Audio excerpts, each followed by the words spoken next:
하나님이 당신에게 복 주실 겁니다. 하나님이 당신에게 복 주실 겁니다. 받으셔야 되겠죠. 자기 손, 자기 가슴을 이렇게 안으면서 나는 복 받은 사람이다. 하나님이 복 주실 거니까 나는 받았잖아. 항상 그렇게 생각하십시오. 나는 복 받은 사람이다. 이제 말씀을 고백하겠습니다. 성경은 하나님의 말씀입니다. 나는 성경 말씀을 믿습니다. 나는 성경 말씀에 순종하겠습니다. 아멘. 항상 하나님의 말씀을 믿고 순종하는 우리 모든 성도들의 삶이 되기를 간절하게 축복합니다. 오늘 우리가 요한복음 6장 마지막 부분의 말씀을 읽으면서 너희도 가려느냐 라는 제목으로 함께 은혜를 나누기를 원합니다. 5월달 마지막 주에 5월 25일이고요. 어저께 제가 이렇게 교회에 있다가 나가는 집으로 가서 산책을 조금 했는데 추운 거예요. 반팔을 입고 있다가 다시 긴팔을 입었어요. 날씨가 너무 변덕스러워요. 예전에 5월은 안 그랬는데 올해 5월은 한독히 변덕스러운 것 같아요. 근데 사람들도 변덕스러워요. 짧은 옷 입었다가 긴 옷 입었다가 두꺼운 옷 입었다가 조금 더우면 더웠다가 덥다 하고 추우면 아주 춥다 그러고 늘 그런 것 같더라고요. 그런데 그러면서 느끼는 게 뭔가 하면 변덕스럽지 않은 것이 있을까? 세상에 변하지 않는 것이 있을까? 그런 생각이 드는 거예요. 세상에는 변하지 않는 것이 있을까? 없을까? 없죠. 변덕 안 부리는 것이 있습니까? 없습니까? 없죠. 사람들은 아침 마음 다르고 저녁 마음 다르더라고요. 부부가 살아도 아침에는 막 콩닥콩닥 했다가 저녁에는요 너무 싸웠다가 뭐 그게 사람의 모습이더라고요. 그런데 제가 갑자기 자연을 보고 우리 다대포는 좋은 게 바다도 있고 산도 있잖아요. 숲도 보고 바다도 보면서 파도는 세게 치는데 하나님 생각하니까 하나님은 변함이 없더라고요. 어떤 경우에라도 하나님은 변함없이 우리를 사랑하시고 우리를 도와주시더라고요. 그래서 한편으로 감사가 돼요. 추워서 긴 옷을 꺼내 입었는데 감사가 돼요. 그래서 다시 평안을 누리고 하나님이 허락하시는 말씀을 다시 집중하면서 그렇게 하루를 마감하며 이렇게 시간을 보낸 기억이 나는데, 항상 사랑하는 성도 여러분, 우리가 말씀을 고백하는 것처럼 하나님을 그렇게 고백하면서 살아가는 우리 성도들의 삶이 되길 간절하게 바랍니다. 변함없으신 하나님, 하나님의 사랑은 변함없거든요. 변하는 것은 우리 마음이잖아요. 하나님은 항상 빛을 비춰주시는데 우리의 마음이 어때요? 조금 더워, 조금 추워, 그렇게 하고 있는 거예요.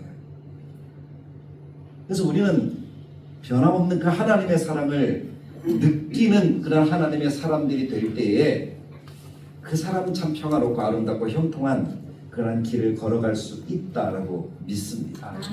그런 길을 걸어가는 하나님의 백성들이 되기를 원합니다. 오늘 말씀 속에서 예수님은 항상 그 자리에서 말씀을 전해주시고 병자들이 있으면 병자들을 고쳐주시고 복음과 하나님의 사랑을 나타내 주시는 그 일을 여전히 하고 계셨어요. 우리 6장 말씀을 보면 6장 앞부분에 어떤 기적이 있는가 하면 오병이어의 기적이 있었어요. 하나의 작은 도시락, 물고기 2마리, 떡 5개를 가지고 2만 명이 넘는 사람들을 먹이고 12바구니를 남기는 그런 기적의 역사가 있었죠. 그리고 또 두 번째 나타나는 기적은 제자들이 배를 저어서 다른 곳으로 가는데 예수님 무리를 걸어오셔서 제자들에게 평강을 주시는 그런 기적도 보았습니다. 그리고 오늘 이 말씀이 있기 바로 앞에 59절까지 어떤 내용이 있는가 하면 우리가 지난주에 살펴봤던 것처럼 영생의 말씀에 대해서, 생명의 떡에 대해서 예수님이 이야기를 하셨어요. 하늘에서 내려온 떡, 예수님이 바로 그 떡이다. 예수님을 먹어야 생명을 얻을 수 있다 하는 그 이야기를 예수님이 풀어서 설명을 해주셨어요. 그리고 하나님이 허락하시는 사람이 예수님께로 와서 예수님을 믿어서 영생을 얻게 된다 하는 그 이야기들을 예수님이 이렇게 풀어서 설명을 하십니다. 그랬더니 오늘 말씀 가운데 60절에 보면 제자들이 이렇게 이야기해요. 오늘 제자와 예수님과의 대화거든요. 제자 중 여럿이 듣고, 그러니까 제자가 12명뿐만 아니라 더 많았던 것으로 우리는 기억하고 있습니다. 더 많은 사람들이 있었는데 그 사람들이 예수님의 말씀을 이해를 했어요, 못했어요? 잘 못하는 거예요. 이거 어렵다, 이거 듣기가 좀 힘들다, 그런 이야기들을 서로 나누는 거예요. 마치 우리들의 모습이잖아요. 어떨 때는 설교 말씀이 쉽고 재미있어서 아멘 아멘 하다가도 어떨 때는 조금 어려운 부분들을 얘기 나누면 어때요? 이거 좀 어렵다, 귀에 잘 안 들어온다, 그렇게 할 때도 있는 것 같아요. 어쨌든 그런 이야기들을 제자들이 주고받으면서 예수님을 온전하게 믿지 못하고 수군거리는 거예요. 예수님이 메시아? 예수님이 아닌가? 그런 이야기들을 서로 주고받고 있습니다. 어떤 진리가 선포되고 분명히 하나님이 거기 계시고 예수님이 우리에게 말씀하시면도 불구하고 그것을 제대로 이해하지 못하는 거예요. 설교하다 보면 그래요. 설교를 이렇게 듣는 성도들의 반응을 보면은 설교를 이해한다 못한다 알까요 모를까요? 잘 알아요. 목사는 쉽게 설명한다고 하는데 늘 목사가 실수하는 게 뭔가 하면 내가 아는 한도 내에서 얘기하는 거예요. 수준이 누구 수준이에요? 목사 자기 수준이에요. 그래서 전하다 보면 성도들의 수준을 다 헤아리지 못하고 좀 어렵게 드릴 때가 많은 것 같더라고요. 그럼 그 말씀이 귀에 잘 안 들어와서 어떤 분은 졸기도 하고 어떤 분은 주무시기도 하고 주무 똑같은 말인가? 그렇게 하면서 분위기가 좀 어때요? 착잡해지는 그런 분위기를 느낄 때가 있어요. 그러면 목사도 어떨까요? 힘들어, 답답하고 분위기 풀어가야 되는데 안 풀려서 그럴 때가 많은 것 같아요. 오늘 예수님이 그렇지 않으셨을까? 예수님은 있는 모습 그대로 하나님의 사랑을 전하시고 병자도 고치시고 천국 복음을 전하시면서 될 수 있으면 제자들이 이해하기 쉬운 말들로 말씀을 전해주셨는데 오늘 어떤 제자들은 그 말씀을 이해하기 힘들다, 그러면서 예수님 믿지 못하겠다고 그런 이야기들을 하고 있으니까요. 사실 믿음은 단순한 거예요. 예수님이 거기 계시다, 예수님이 하나님이시다, 예수님이 우리에게 구원을 주시는 분이시다, 예수님이 생명의 떡이시다 라고 말씀하셨으면 그 말씀을 믿으면, 단순하게 믿으면 그것으로 하나님께서는 구원과 하나님의 복을 더하여 주시는데 사람들이 믿지 못하는 이유는 뭘까요? 내가 듣기에는, 내가 생각하기에는, 내 마음에는 그것이 어떻다는 거예요? 잘 와닿지 않는다는 거예요. 이해할 수가 없다는 거예요. 믿어지지 않는다는 거예요. 누구 생각이에요? 자기 생각. 그래서 자기 생각과 자기 판단 때문에 믿지 못하는 사람들이 참 많습니다. 근데 그 생각과 판단은 어디로부터 온 것일까요? 다 세상으로부터 온 겁니다. 세상에서 들었던 이야기가 1 더하기 1은 1이 2인데 예수님이 말씀하시는 거 보니까 아닌 것 같아. 그러면 그것은 세상에선 이렇게 얘기하는데 예수님은 저렇게 얘기하니까 다르게 느끼거든요. 그래서 어떻게 하는 거예요? 못 믿겠어, 이렇게 얘기를 하더라는 거예요. 분명히 거기에 계셔서 하나님이 사랑으로 보내신 예수님이라는 사실을 예수님 친히 증명하셨잖아요. 근데 그것을 보면서도 어때요? 자기 생각 때문에, 자기 지식 때문에 믿지 못하고 있더라는 거예요. 그래서 오늘 저는 이 말씀을 보면서 그런 생각을 가져요. 우리 사랑하는 성도들은 하나님이 주시는 말씀을 단순하게 그냥 믿었으면 좋겠다. 사실 우리가 이해해서 믿으려고 한다면 하나님의 말씀을 이해할 수 있습니까? 없습니까? 사실은 이해를 못하거든요. 저도 그래요. 읽다 보면 특히 구약 성경은 어려운 부분들이 참 많아요. 근데 신약 성경도 마찬가지지만 그 어려운 부분들을 다 이해하는 것이 어려워요. 목사인 저도 그래요. 근데 진짜 어려운 것이 마음속에 믿어지는 것이 뭔가 하면 제가 예수님을 구주로 믿고 나서 보니까 이상하게 모든 것들이 믿어지는 거예요. 마음에 와닿는 거예요. 예수님이 정말 사랑이시다 그러면 정말 사랑이시구나라고 믿어지는 거예요. 예수님이 십자가를 지셨는데 내 죄 때문에 예수님이 죽으셨구나 라고 하는 그것이 그냥 마음속에 믿어지는 거예요. 그래서 아멘이 되고 감사가 되고 난 구원받았구나 확신이 드는 거예요. 그 마음이 계속 반복되니까 말씀이 더 어때요? 더 마음속에 와닿는 거예요. 정말 하나님이 구원하신 사람은 그런 사람들입니다. 그래서 예수님께서도 말씀하시는 65절에 보면 내 아버지께서 오게 하여 주지 아니하시냐.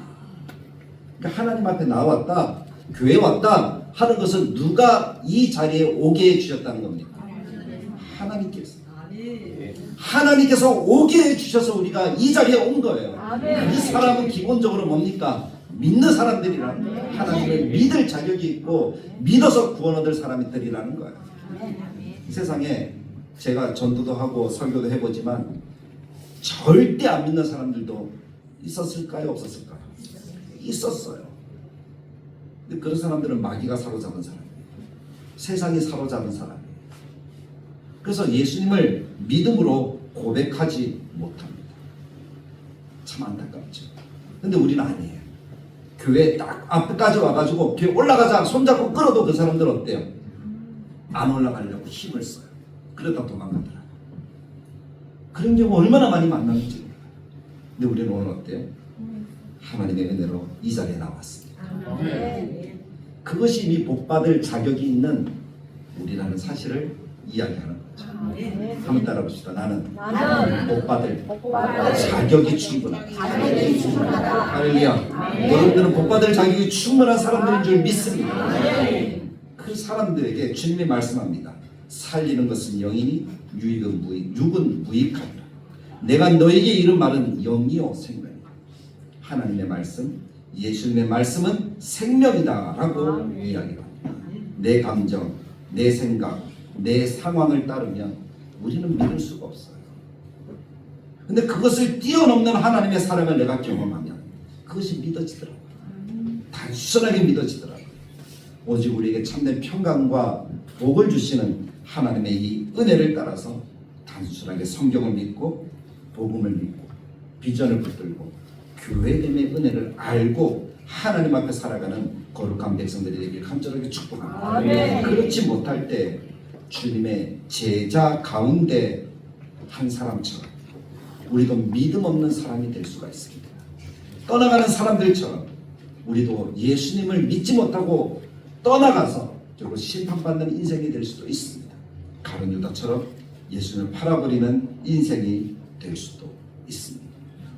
근데 하나님께서는 얼마나 우리를 사랑하시는지 우리를 다 아셔요. 우리 한 사람 한 사람의 마음을 다 아십니다. 그래서 하나님의 때에 부르시는 거예요.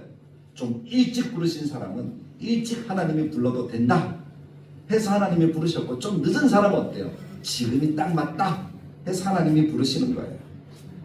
그렇게 부르셔서 믿음을 조금씩 더해 주시는 거예요. 그 믿음을 주시는 하나님의 은혜로 우리가 하나님 앞에 나와서 나의 믿음이 연약하지만, 사실 우리 잘 알잖아요. 제가 우리 성도들이 고백하는 것도 많이 듣지만 전 참 몰라요. 아무것도 몰라요. 그러면서 하나님 교회에 나와서 열심히 기도하고 찬양하는 모습 많이 보거든요. 근데 그 모습을 하나님은 어떻게 생각하십니까? 귀하게 생각하시고 하나님의 복받을 인생으로 보시는 거예요. 그거예요. 그것이 온전한 믿음으로 하나님 앞에 살아가도록 만들어주시는 하나님의 복인 줄 믿습니다. 그래서 이 자리에 있다는 건 이것 자체가 하나님께 복받은 인생이니까 그 믿음과 당당함을 가지고 날마다의 삶 가운데 나는 복받은 사람이에요. 하나님이 나와 함께 하시고 하는 그 믿음을 가지고 한 걸음 한 걸음 살아가는 우리 모두가 되길 간절하게 축복합니다. 그런데 이 말씀을 믿지 못하는 사람들에게 너에게 걸림이 되느냐? 그렇게 이야기를 하면서 살리는 것은 영이고 육은 무익하다.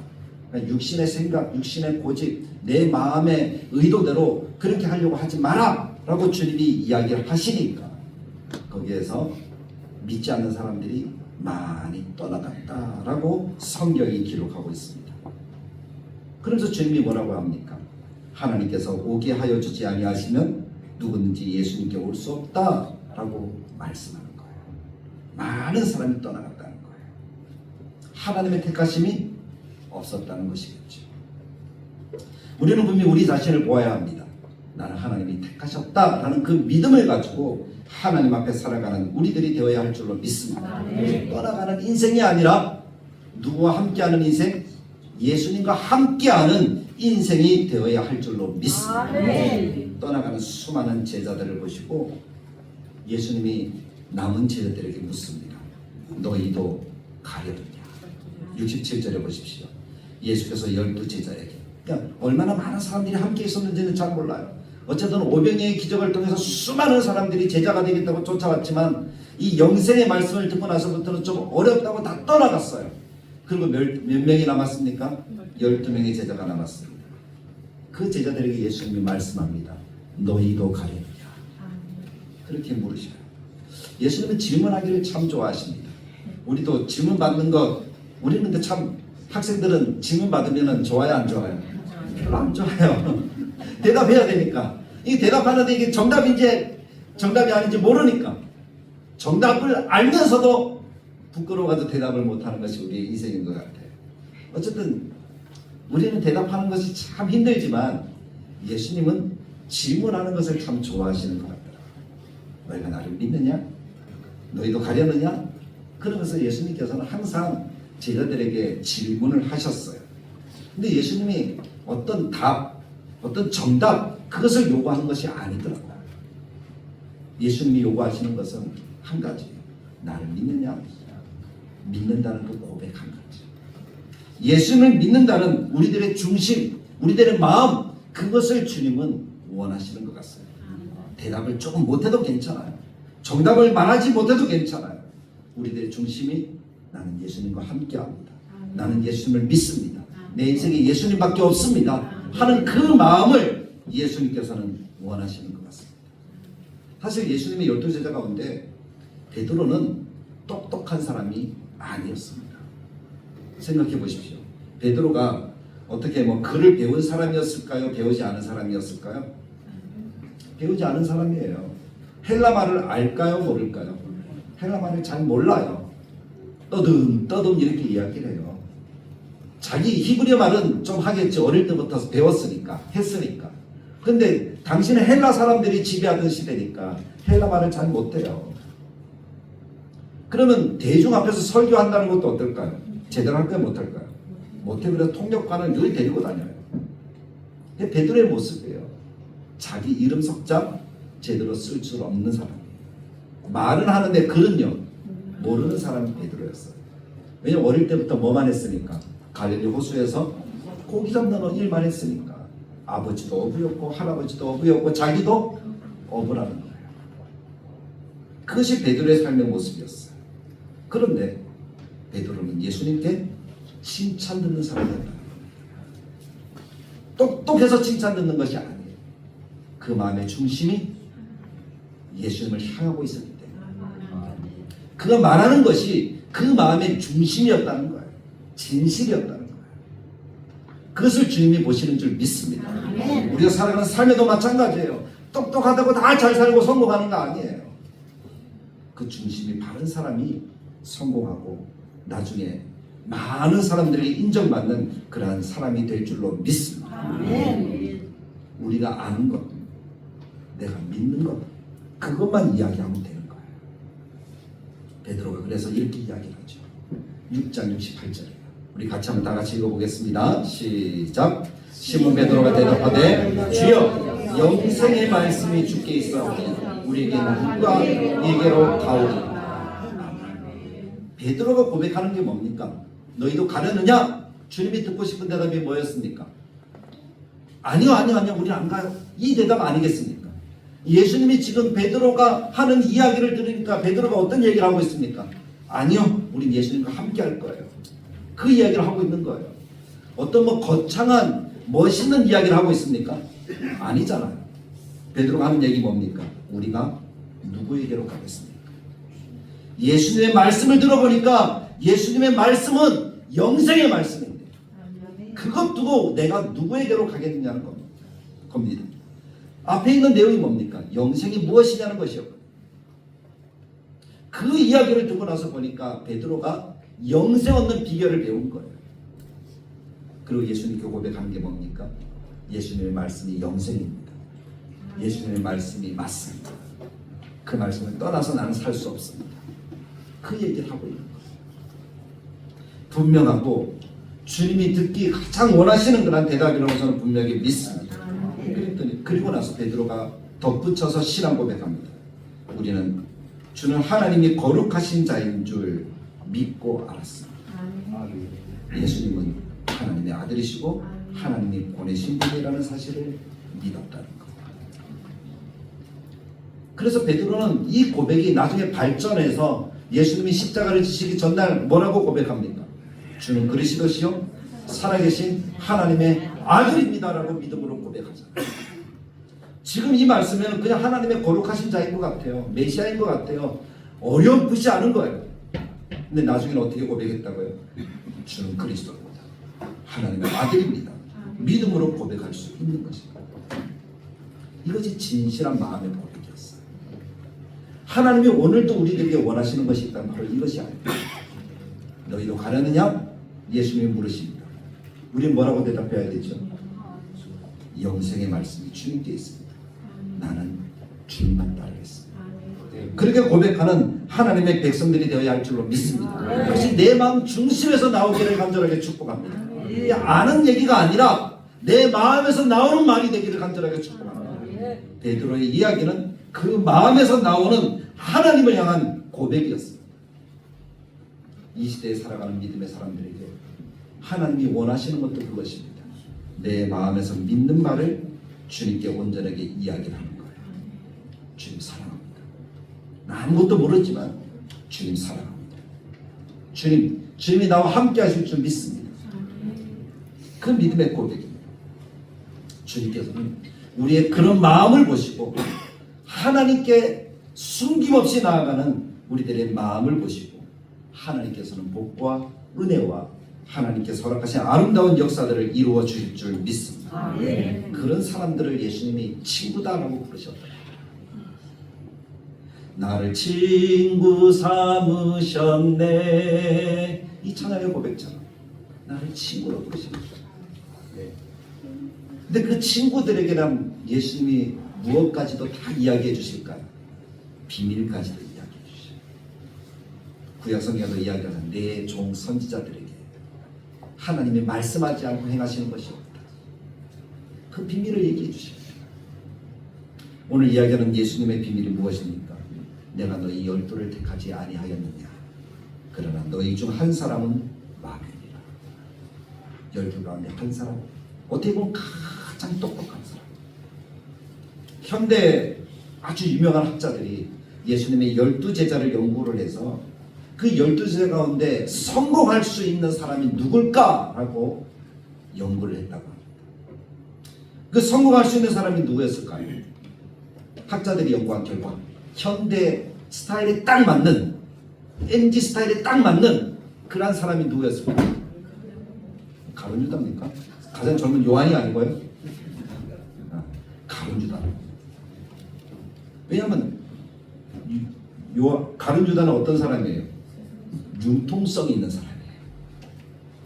그래서 그 융통성이 현대 사람들에게 딱 맞는 모습이래요. 근데 베드로는 융통성이 없어요. 무식하기만 해요. 무식하면 용감하다고. 말씀에도 늘 제일 앞에 나왔었어요. 똑똑하지도 않으면서. 근데 베드로, 야고보, 요한은 다 어부 출신이에요. 요한이 가장 젊은 제자이긴 하였지만 어부 출신이라는 것은 변함이 없어요. 지식이 좀 짧아요. 그래서 하는 얘기가 사랑 타령밖에 안 해요. 사랑이면 제일. 요한 서신들은 다 그렇거든. 그런데 유다는 어때요? 똑똑하고 융통성도 있고 또 예수님 12제자의 재정을 책임지는 재정 책임자이기도 하고, 그러니까 이 유다만큼 성공할 힘을 가진 사람이 없더라는 거예요. 근데 그렇게 사람들이 판단한다 할지라도 예수님의 12제자 가운데 가장 망한 사람이 누굽니까? 유다였습니다. 하나님께 택함받은 사람들이 어떤 사람들입니까? 똑똑하고 융통성이 있고 그런 사람이 아니에요. 융통성이 있다는 것은 타협 잘한다는 거거든요. 이럴 땐 이렇게, 저럴 땐 저렇게. 그것을 하나님이 보시는 것이 아니더라. 하나님이 보시는 것은 중심. 알든 모르든 그 중심을 가지고 하나님께 나아가는 사람. 베드로 같은 사람.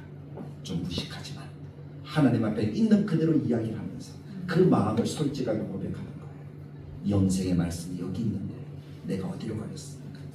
나는 예수님밖에 없습니다. 그도 그렇듯이 베드로 같은 사람을 제자로 받아주는 랍비가 세상에 없었거든요. 오직 예수님만 베드로를 만나주셨거든요. 오늘 우리도 마찬가지. 우리를 만나주시는 분은 예수님밖에 없는 줄 믿습니다. 그 예수님이 우리를 사랑해 주셔서 오늘 이 자리로 부르셔서 하나님 나라에 들어가도록 만들어 주셨습니다. 우리도 동일하게 고백할 수 있기를 원합니다. 영생의 말씀이 주께 있사오니 하는 이 고백 속에 하나님을 향한 우리들의 마음을 표현할 수 있기를 원합니다. 영생의 말씀이 주님께 있다는 것은 내가 주님을 믿는데 내 뜻이 아니라 주님 뜻대로 살겠습니다 라는 순종의 고백입니다. 세상에 많은 지식이 있어도, 세상에 많은 사람들이 있고 많은 종교가 있어도 나는 예수님만 따라가겠습니다 라는 믿음의 고백이에요. 그 고백을 주님은 귀하게 여기시고 그 사람에게 복 주시고 칭찬하시는 줄 믿습니다. 장차 하나님의 나라에서 12보좌에 앉아서 세상을 다스릴 사람들이 누구였습니까? 예수님의 제자들이었고 주님이 그렇게 축복하셨거든요. 그 은혜를 동일하게 받아 누리는 우리가 되기를 원합니다. 하나님 나라의 찬양들을 이어 하나님을 찬양하는 사람들이 우리 모두가 되기를 원합니다.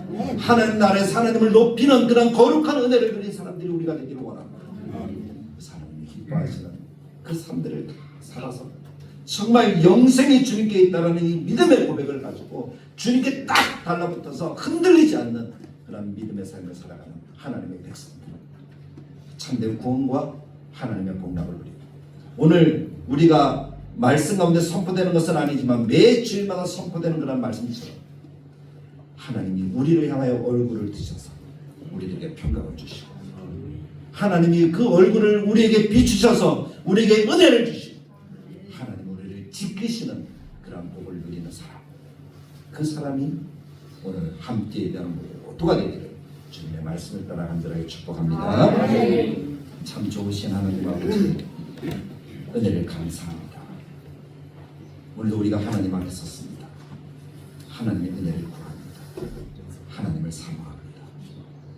하나님, 베드로가 예수님께 고백합니다. 영생의 말씀이 주께 있는데 우리가 누구에게 가겠습니까? 하는 믿음의 고백입니다. 예수님은 하나님이 보내신 자이신 줄 믿습니다 라는 말입니다. 하나님, 우리의 고백이, 우리의 신앙이 그렇게 되게 하여 주옵소서. 하나님께서 오게 하여 주지 아니하시면 아무도 올 수가 없다라고 말씀하셨습니다. 근데 오늘 우리는 하나님의 은혜를 입고 하나님 앞에 나와서 하나님의 말씀을 듣습니다. 귀에 잘 안 들어올지도 모르겠어요. 그러나 하나님이 우리를 부르셨습니다. 우리를 사랑하시고 우리를 축복하시기 위해서 우리를 부르셨습니다. 우리의 있는 모습 그대로 하나님, 내가 잘 이해가 안 돼요. 하나님 잘 모르겠어요. 하나님을 믿고 싶어요. 예수님을 믿고 싶어요. 그 고백이 우리의 고백이 되도록 주님이 인도하여 주옵소서. 그래서 주님이 말씀하시는 그 은혜를 따라서 우리가 복을 누리고 구원을 누리고 하나님의 나라를 누리고 하나님이 함께 하심으로 형통한 삶을 살아가는 거룩한 하나님의 자녀들이 다 되게 하여 주옵소서. 하나님 영광 받으시고 기뻐하는 선하고 아름다운 뜻을 우리들에게 나타내 주시기를 간절하게 바라고 소망할 때에 우리 주 예수님의 이름으로 기도드리옵나이다. 아멘. 축복하겠습니다. 이제는 우리 주 예수 그리스도의 은혜와 하나님의 사랑과 성령님의 감화, 감동, 축복하시는 역사가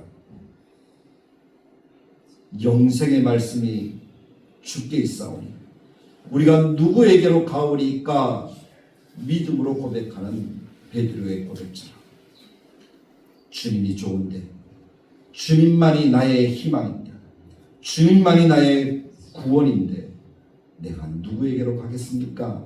고백할 줄 아는 믿음의 자녀들이 되기를 원하는, 그래서 하나님이 도우시고 복 주시고 평강 주시고 형통케 하시는 삶을 살아가기를 원하는 하나님의 백성들 머리머리 위에, 이 자리에 함께한 모든 사람들 머리머리 위에 영원토록 함께 계실지어다. 아멘.